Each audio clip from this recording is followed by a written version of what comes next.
Most people watch the news, see the horror in the world, and think to themselves, I can't imagine how hard that is. And then they change the channel because it's too painful to watch. Advocates, on the other hand, step up every single day to sit right next to people feeling pain. They meet people on the worst days of their lives. Victim advocates have a really unique role in this world. My work is a constant love letter to victim advocates to sit with people in the depths of hell. For their bravery, I want to thank every victim advocate on this planet. And although my role as a trainer is to teach advocates skills and theories that they may use in the line of duty, I often find that the advocates teach me much more. This podcast is my nod to the brilliant people who've attended my workshops and opened my eyes to new ideas every day. I'm Dr. Kate Watson, and this is Advocate Insights.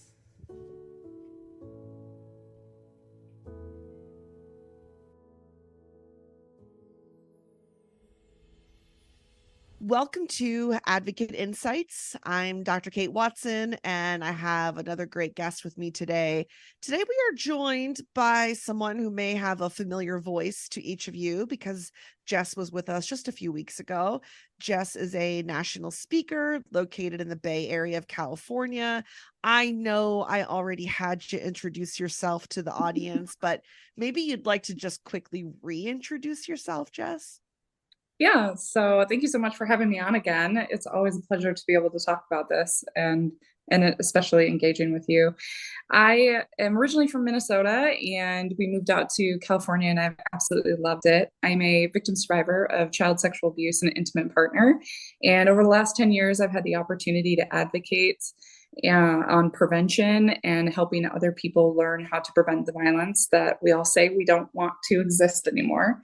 And over the last 5 years, I've been focusing on sharing my own survivor journey or victim survivor journey rather, and helping us unpack some of the lies that we believe that keep us from existing in a culture and society free of violence. It seems like you wear a lot of hats, but one of those hats is, and I don't know what you want to call this, like a peer advocate, or you and I have described this as having like a lived experience as an advocate. So I guess my first question is like, what is that? What does that mean? And just for our listeners, like why is that important, you think? I think if we look at grassroots efforts, especially within the anti-violence world, we've seen that victim survivors play a major role in bringing about policy changes, awareness.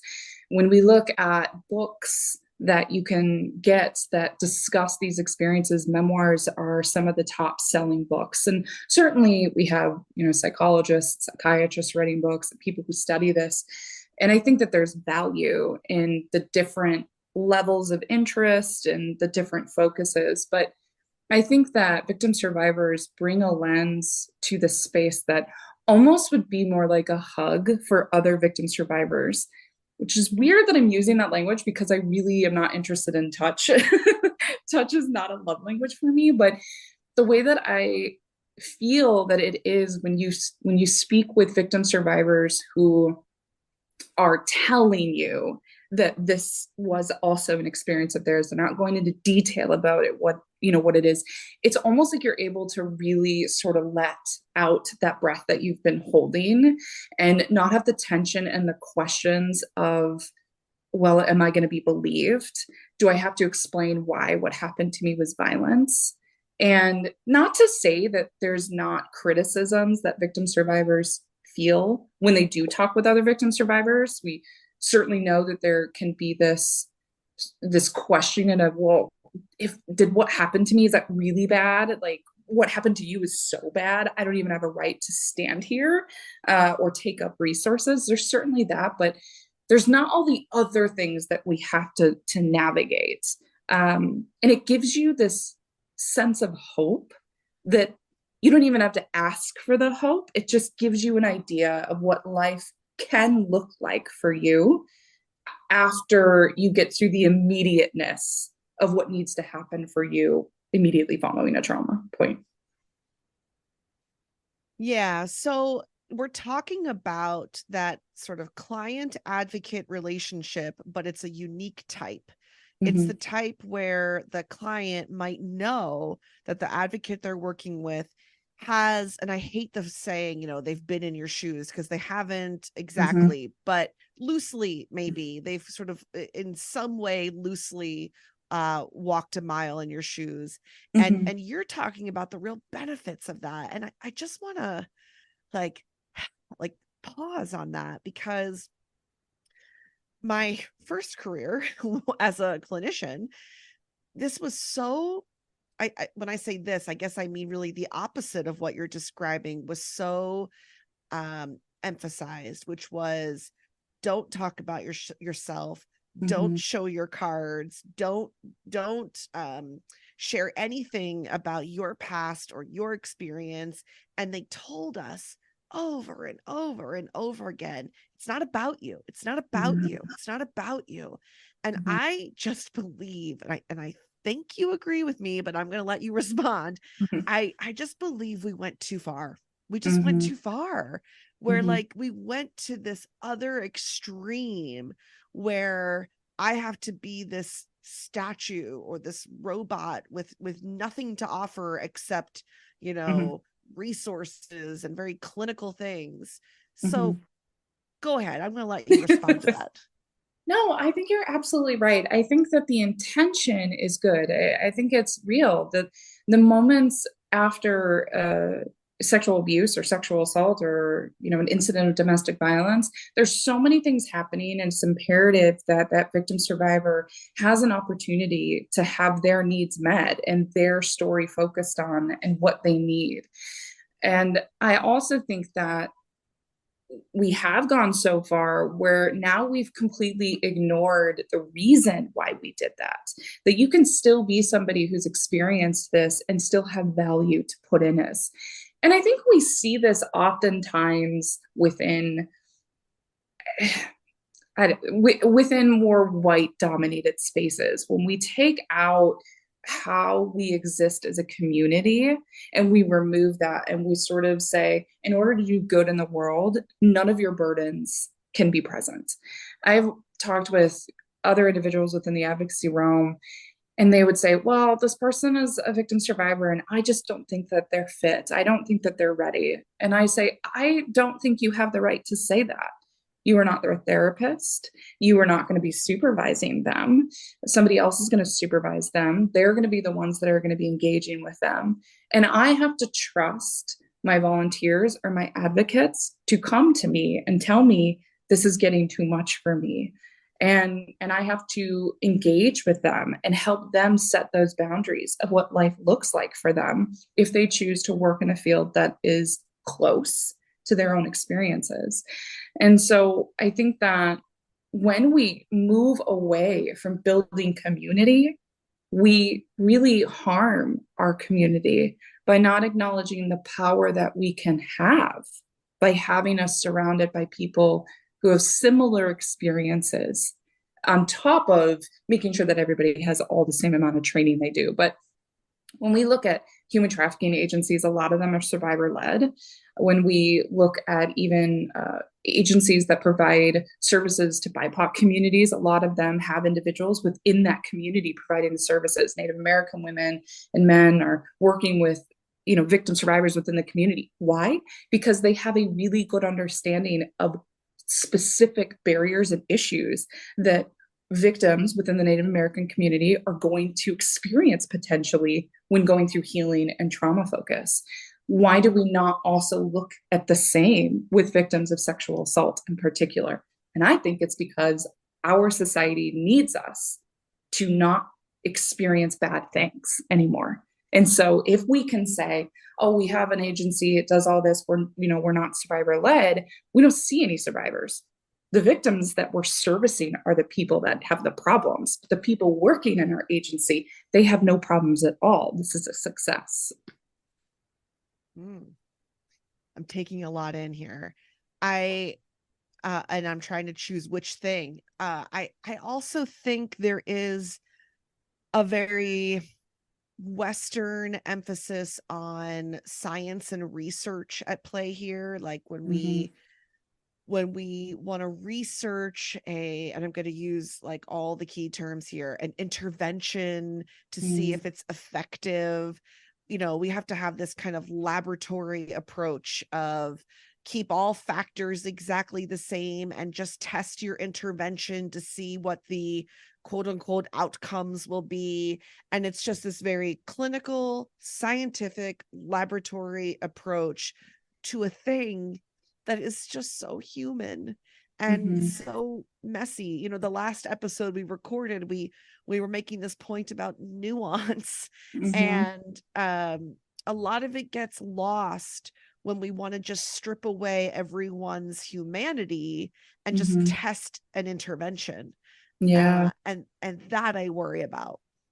Yeah, and I think it's different to, I before I worked in this field, I worked with adults with disabilities in a residential setting, and I think that it's different when we're working from a mental health perspective, where our goal is really navigating somebody and dealing with their own mental health concerns and making sure, you don't necessarily need to know that I struggle with this, but even if we talk about like alcohol, AA, right, or Al-Anon, we're in communities. When you're in communities like that, you have other people who have walked the walk, right? They've come to that first meeting the first time too. They know how overwhelming that is.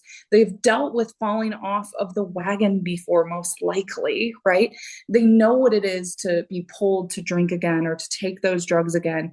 They have another language that is available, and they use that, right? And it's pretty successful, on top of merging some of those Western, mental health practices with it. And so I think you bring up a really good point that there's a purpose and a reason for including and incorporating different practice styles. There's a reason for confidentiality. I think that in certain populations, it probably makes a lot of sense.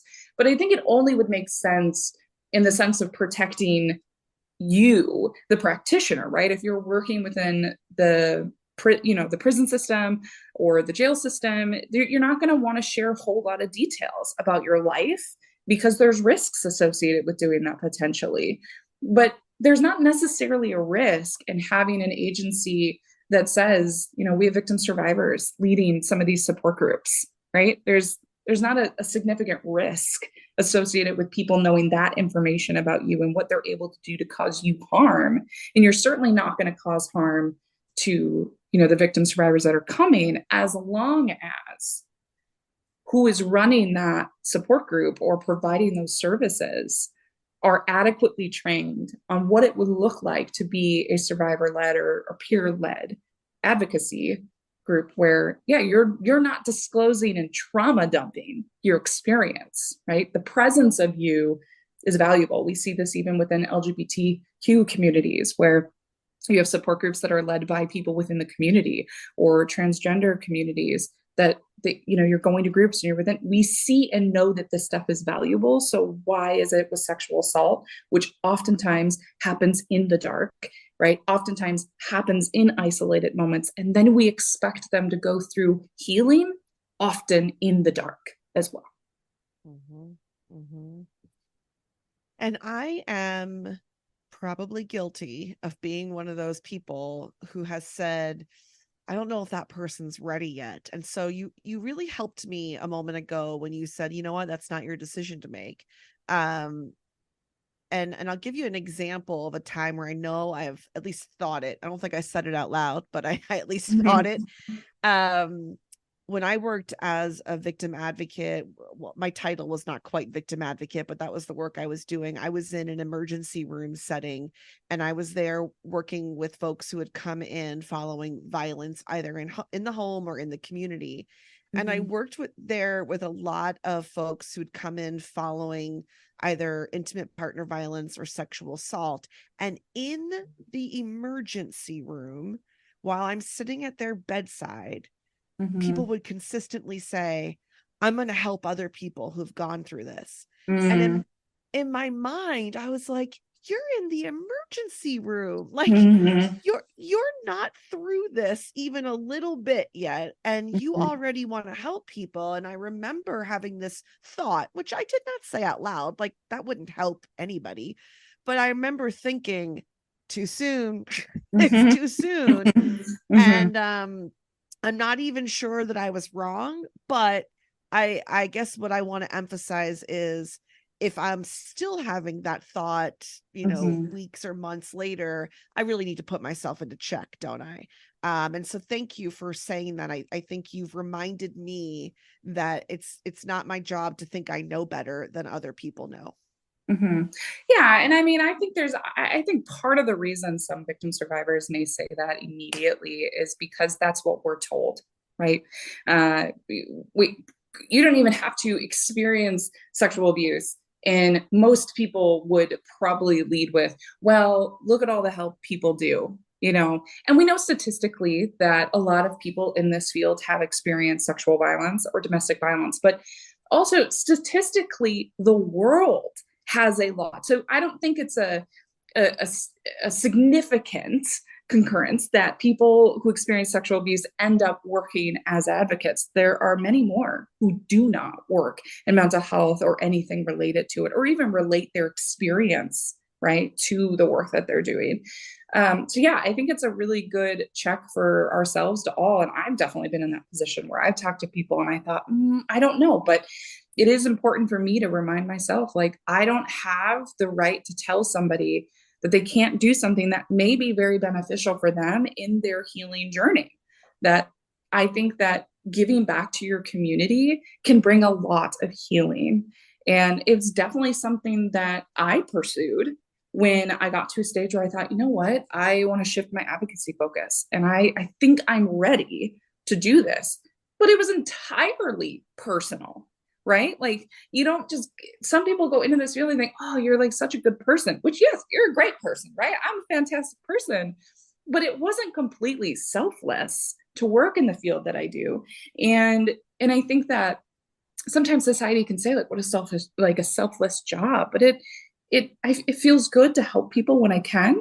It also is important that I understand that I am impacted by people's experiences. Vicarious trauma is a huge thing. And the thing that I've told advocates who want to work in this field, they've experienced, I said, okay, cool.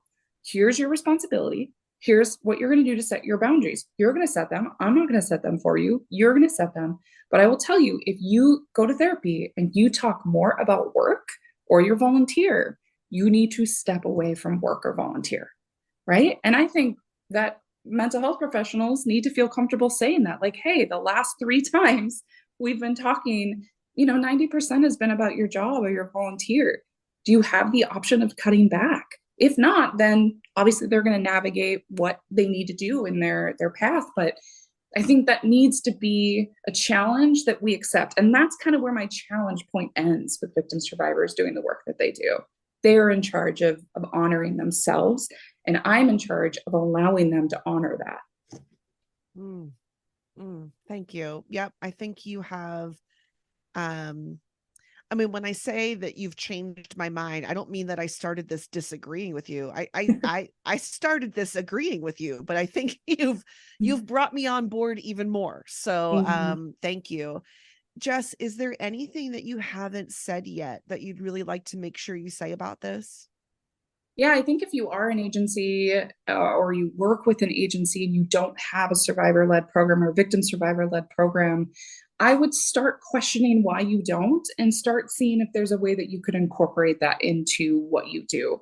And specifically targeting, that's a terrible word, but when you are recruiting volunteers to come in, specifically saying, hey, we are looking for, victim survivors who would love to provide support groups or who would like to do this work or who would like to even do education for us. If you have an education part and prevention part, allowing victim survivors that opportunity to speak when they want to would be fantastic. Helping victim survivors learn how to tell their story if they want to tell their story. There's so many different things agencies can do with victim survivors that are not specifically focused on trauma help. but are on life help and what you can do. And so I know there's only so many hours and there's only so many resources that come from the nonprofit world, but I think these are really creative things that volunteer groups and advocacy agencies could add to their services that would just be so fantastic. And I think we would see a lot of healing come from it. Yeah. I am going to do that thing where I like, drop a big topic right before we say goodbye. So this will just have to be another conversation for another day. But I also believe what's pervasive in human services and social services is that as soon as you call a position peer something, the pay goes down.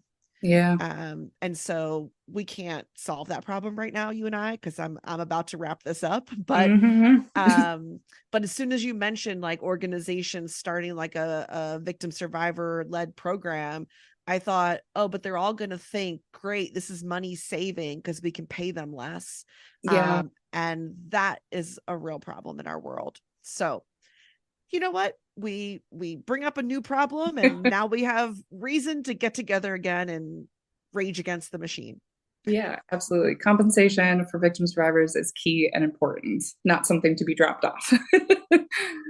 It should at least be fair. Yeah. Yeah. Well, thank you again. And to the listeners, if you have any questions, comments, feedback, feel free to send me a message at kate@advocacyacademy.org. That's Kate, K-A-T, at advocacyacademy.org. I'd be happy to hear from you there. We're also going to share Jess's information right on the website. And you can find us on Instagram, Threads, and YouTube using the handle at AdvocateW. That's Advo, A-D-V-O. Advocate W altogether. Check us out next time when we explore more advocate insights.